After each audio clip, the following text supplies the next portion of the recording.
Bonjour, je suis Olivier Clémence et tu écoutes Réussir mon e-commerce. Réussir mon e-commerce, c'est un podcast qui a pour mission d'aider les nouveaux e-commerçants et ceux qui sont déjà lancés à créer une entreprise rentable et bienveillante. Parce que je suis convaincu que ce sont les entreprises, quelle que soit leur taille, qui ont le pouvoir d'améliorer le monde dans lequel nous vivons. Dans ce podcast, je te partage des conseils, des astuces, des idées et des retours d'expérience pour t'aider à développer ton entreprise de manière respectueuse et élégante. Allez, c'est parti pour un nouvel épisode. Salut, j'espère que tu vas bien. Aujourd'hui, je voudrais répondre à une question qui revient assez souvent, c'est par où est-ce que je dois commencer mon référencement naturel? J'ai beaucoup de personnes qui viennent me voir et qui me disent le référencement naturel, c'est compliqué, je sais pas par quel bout le prendre, je sais pas par quel bout commencer et du coup, j'avance pas en fait et je démarre même pas mon référencement naturel. Donc ce que je vais faire dans cet épisode, c'est que je vais te donner mon conseil à ce niveau-là. Je vais te parler aussi d'une erreur que je vois très souvent qui est induite parce que ce qu'on peut lire sur internet et les conseils qu'on peut te donner et qu'il va falloir que tu évites de faire cette erreur. Et je vais te partager finalement les grandes étapes que tu vas devoir suivre si tu veux améliorer ton référencement naturel. Avant ça, j'ai une annonce à faire très rapide, c'est que j'organise un webinaire spécial SEO pour les e-commerçants qui aura lieu lundi prochain, c'est-à-dire lundi 28 mars à 10h. Donc si tu écoutes ce podcast à sa sortie ou quelques jours après sa sortie, tu as sûrement encore le temps de t'inscrire. Donc je te mets le lien dans la description du podcast, tu vas pouvoir t'inscrire, c'est totalement gratuit. Et pendant ce webinaire, je vais t'expliquer ma méthode, je vais te parler des fausses croyances que tu ne dois plus croire justement parce qu'elles te bloquent en termes de référencement naturel. Je vais te parler des choses essentielles qu'il va falloir que tu fasses. Je vais te partager le concept universel sur lequel j'ai basé ma méthode pour améliorer le référencement de mes sites et des sites de mes clients. Et voilà, je vais te parler de plein de choses qui vont vraiment clarifier les choses en termes de référencement naturel pour toi. Donc, si le SEO, c'est un sujet qui t'intéresse, viens à ce webinaire, c'est totalement gratuit. Il faut prévoir 1 heure, 1 heure et demie. Et tu pourras poser toutes les questions que tu as sur le référencement naturel. Moi, je reste jusqu'à ce qu'il n'y ait plus de questions à la fin du webinaire. Donc, je peux répondre à toutes les questions. Donc, n'hésite pas à venir. Ça peut être très intéressant pour toi si tu veux améliorer ton référencement naturel. Sur ce, j'enchaîne avec mon conseil pour justement savoir par où commencer quand tu veux faire du référencement naturel pour ta boutique en ligne. Alors ce conseil, il va peut-être pas être très objectif parce que clairement, je vends de la formation SEO et mon conseil, c'est de te former. Mais tu vas voir que tu vas gagner juste un temps astronomique. En fait, ton temps, il a une énorme valeur. Et je t'invite à faire en sorte que ton temps ait de plus en plus de valeur. Si tu fais croître ton entreprise, ton temps va avoir de plus en plus de valeur. Ce qui veut dire que tu ne peux pas te permettre de le dépenser sans réflexion au préalable et de finalement le gaspiller. Pourquoi je te dis ça? Tout simplement parce que si tu gaspilles ton temps, tu n'arriveras pas à augmenter sa valeur au fur et à mesure. Et si tu n'arrives pas à augmenter la valeur de ton temps, eh bien, tu ne pourras pas développer ton entreprise. Je ne vais pas faire un épisode complet sur le sujet, j'ai déjà fait un épisode sur la valeur de ton temps que tu peux aller écouter, c'est l'épisode 82, et je vais t'expliquer justement comment calculer la valeur de ton temps, pourquoi c'est important d'avoir une valeur haute pour ton temps, etc., etc. Et en fait, te former, ça va te faire gagner un maximum de temps. Et du coup, si ça te fait gagner du temps, ça va te faire économiser de l'argent. C'est extrêmement rare qu'une formation, alors bien sûr, si tu n'appliques pas la formation, là par contre, tu perds de l'argent. Mais c'est extrêmement rare que tu perdes de l'argent avec une formation si tu appliques derrière. Pourquoi? Parce que tu vas accumuler des connaissances. Ces connaissances vont te faire gagner un temps incroyable en comparaison du temps qu'il t'aurait fallu si tu avais dû apprendre les choses par toi-même.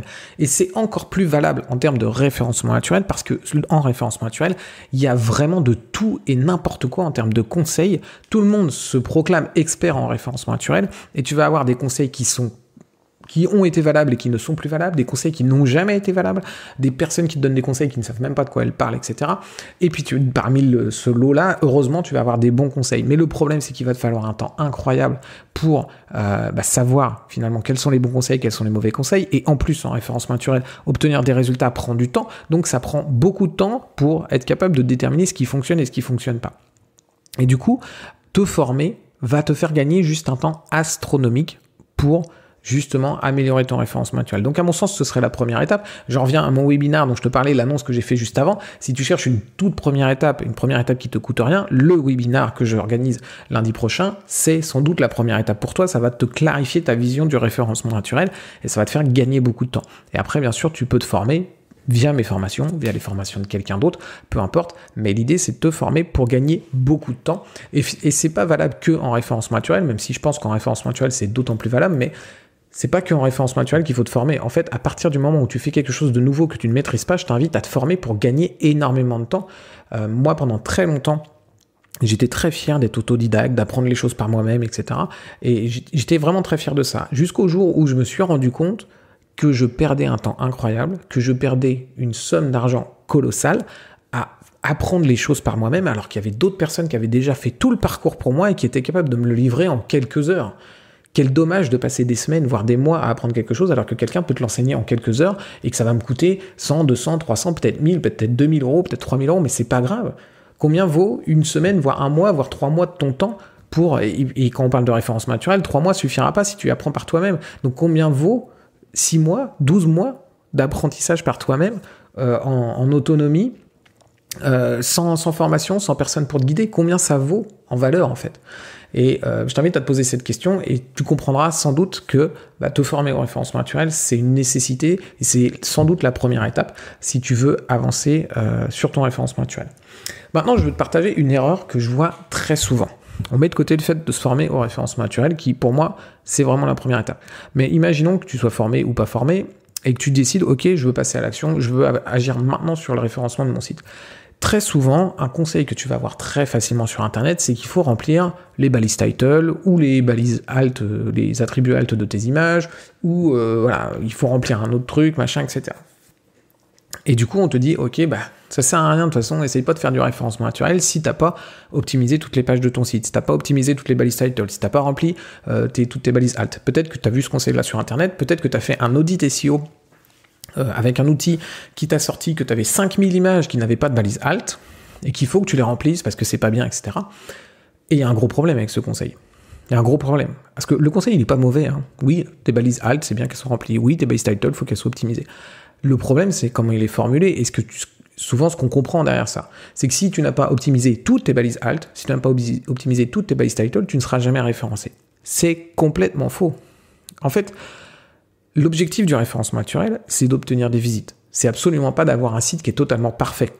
On s'en fout que ton site soit parfait et en plus, il ne le sera jamais. Mais tu t'en fous d'avoir un site qui est parfaitement optimisé en référencement naturel. Ce que tu veux, c'est des visites. Et pour obtenir des visites, le but, c'est d'atteindre la première page de Google. La 2e, 3e, 4e, 5e page de Google, on s'en fout, personne ne va dessus.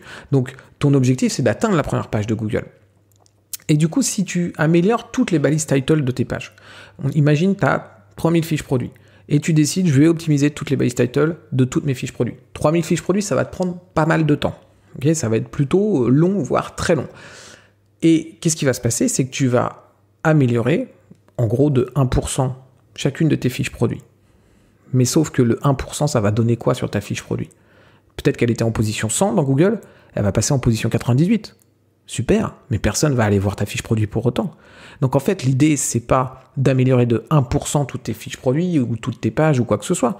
L'idée, c'est de prendre une page qui fonctionne, que tu veux voir fonctionner, et de la booster à fond pour qu'elle atteigne la position, dans les 10 premières positions, qu'elle soit au moins dans la page 1 de Google. Et là, tu auras du trafic. Donc, finalement, les étapes pour améliorer ton référencement naturel, les étapes que tu dois suivre, la première étape, c'est de trouver un mot-clé. Une fois que tu as trouvé le mot-clé, donc tu prends un mot-clé qui intéresse tes utilisateurs, que tes utilisateurs tapent, et qui évidemment est intéressant pour toi en termes de business, parce que derrière, c'est sans doute un client qui va vouloir acheter tes produits. Tu trouves ce mot-clé-là, tu trouves la page qui correspond à ce mot-clé-là, peut-être qu'elle existe déjà sur ton site et tu dois l'améliorer, peut-être qu'elle n'existe pas et tu dois la créer. Une fois que tu as créé cette page, tu vas faire tu vas la rendre la meilleure possible en fait. Tu vas trouver tous les moyens possibles pour que cette page, elle réponde le mieux possible à la question que ton internaute il a dans la tête, que ton client a dans la tête. Et tu te demandes pas, je suis pas en train de te dire, ok, qu'est-ce que je vais faire comme optimisation pour Google, il me positionne bien. Ce que je suis en train de dire, c'est que tu prends le mot-clé de ton utilisateur, tu comprends ce qu'il a dans la tête et tu fais la meilleure page qui répond à ton utilisateur. On s'en fout de Google à ce niveau-là. D'ailleurs, on se fout de Google en termes de référencement naturel. Ce qui nous intéresse, c'est ton client. Ce que veut Google, c'est la même chose que ton client. Donc, si tu réponds à ton client, tu réponds à Google. Et donc, tu fais la meilleure page possible, une page qui est meilleure que tes concurrents. Une fois que tu as fait la meilleure page possible, là, tu vas augmenter sa popularité, tu vas aller chercher des liens. Ces liens, tu vas les faire pointer vers ta page, donc ça va être des liens que tu vas mettre à l'intérieur de ton site qui vont pointer vers la page que tu as travaillée, mais c'est aussi des liens que tu vas aller obtenir depuis d'autres sites, donc tu vas faire des partenariats, tu vas discuter avec des gens pour obtenir des liens, et tu vas les faire pointer vers ta page qui est absolument géniale et qui répond super bien à la question de l'internaute. Une fois que tu as fait ça, tu as fait les 3 étapes du référencement naturel pour une page, et tu recommences pour une autre. Et là, ce qui va se passer, c'est que tu ne vas pas améliorer de 1% toutes tes pages. Tu vas prendre une page et tu vas l'améliorer de 500%, 1000%, 2000%. Et là, elle va monter dans les résultats de Google. Et l'intérêt quand il va se passer ça, c'est qu'elle va monter, elle va t'apporter du trafic. Et comme elle t'apportera du trafic, eh bien, ça va déclencher des ventes. Et ces ventes vont te permettre de faire plus de référencement naturel parce que tu as un peu plus de bénéfices, tu as quelques euros de plus qui rentrent dans la boîte tous les mois et du coup, cet argent, tu peux le réinvestir peut-être dans un rédacteur, peut-être dans autre chose, dans un outil qui va te permettre de faire des choses plus rapidement. Et c'est comme ça que tu vas améliorer ton référencement naturel. Mais c'est pas en améliorant de 1% toutes tes pages parce que tu vas juste te retrouver au lieu d'être en dernière position de la page 10 de Google, tu vas être juste en avant-dernière position de la page 10 de Google. Donc ça ne te donne absolument rien. Donc voilà, ce que je voulais pointer du doigt avec cet épisode, c'est que les conseils que tu prends un petit peu par-ci, par-là sur Internet, ou que tu reçois, ou que tu vois sur YouTube, ou peu importe, les conseils que tu vois un petit peu par-ci, par-là, c'est très parsemé et c'est pas très clair. Et c'est clairement pas une méthode en tout cas qui va t'expliquer comment faire les choses. Moi je t'ai donné les 3 grandes étapes. Évidemment, il faut en connaître un petit peu plus que ça pour améliorer ton référencement naturel. Donc je reviens à l'idée de se former pour savoir ce qu'on fait, pour comprendre pourquoi on fait les choses, etc. Et si encore une fois ça t'intéresse et que tu veux vraiment commencer la première étape et gagner du temps, viens au webinaire de lundi prochain. C'est un webinaire spécialement pour les e-commerçants qui veulent faire du référencement naturel. Donc si c'est ton cas, c'est vraiment fait pour toi, c'est complètement gratuit. Et je vais vraiment t'expliquer pourquoi on fait du référencement naturel comme ça, pourquoi ça fonctionne le référencement naturel quand on le fait comme ça. Et tu vas voir plein de choses qui vont vraiment t'aider en référencement naturel. Et puis si ça t'intéresse, à la fin de ce webinaire, tu pourras éventuellement t'inscrire à ma formation si tu veux aller plus vite et plus loin, plus rapidement. Mais évidemment, aucune obligation, tu pourras repartir avec tout ce que tu as appris dans le webinaire. Mais je t'invite vraiment à venir à ce webinaire si tu es en train de te demander par où tu commences le référencement naturel. C'est clairement la première étape pour toi. Ça va vraiment clarifier les choses et tu sauras beaucoup mieux quoi faire après. Je te mets le lien dans la description pour t'inscrire au webinaire. C'est lundi 28 mars à 10h et je te dis à très vite pour un prochain épisode. Ciao!